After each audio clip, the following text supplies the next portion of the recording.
قد تبدو لك الصحراء مكانا فارغا ومهجورا، لكن في الحقيقة هي ليست كذلك.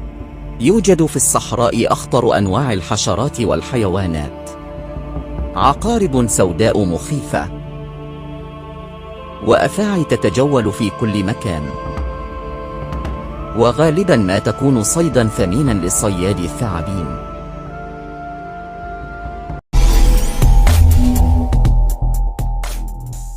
مرحبا بكم في قناة صحراء. في البداية نقدم لكم كل الشكر على متابعتكم لنا، حيث حصل فيديو صياد الأفاعي في الصحراء على أكثر من 1,000,000 مشاهدة. شكرا لكم. قساوة الصحراء تفرض على الحشرات بناء مساكن لها.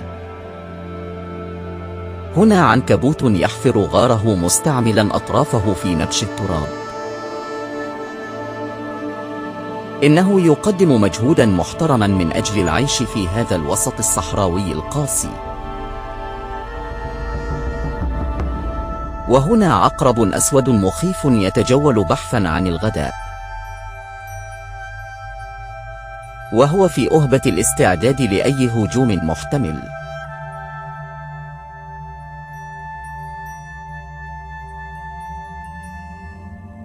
هذا النوع من العناكب يسمى عنكبوت الجمل، يعيش بالصحراء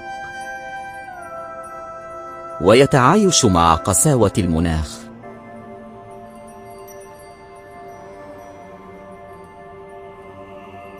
إن الصحراء مكان آمن لمثل هذه الحشرات،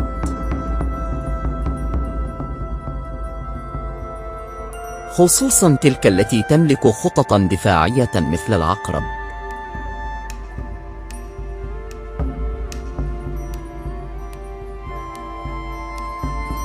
تضم الصحراء أيضا أخطر الأفاعي والثعابين، وتنتشر بها سلالات وأنواع قاتلة وخطيرة من الأفاعي. ولأن الإنسان يحب المغامرات والتعامل مع المخاطر،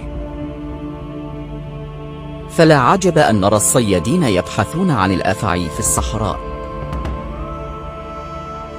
يصطادونها بطرقهم المبتكرة ويضعونها في صناديق محكمة من أجل بيعها للمختبرات الطبية أو عرضها ضمن عروض ترفيهية.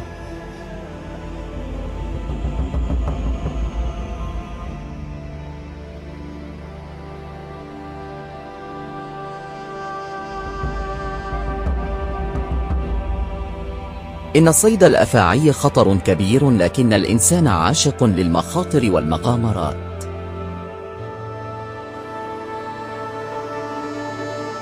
وتعتبر هواية صيد الأفاعي هواية منتشرة بالمغرب منذ زمن بعيد، يتوارثها الأبناء عن الأجداد. إن الصحراء مكان يبدو في غاية الهدوء، لكنه يخفي أسرارا ومخاطر كثيرة.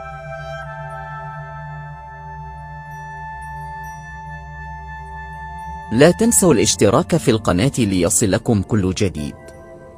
لكم تحيات طاقمنا، إلى اللقاء.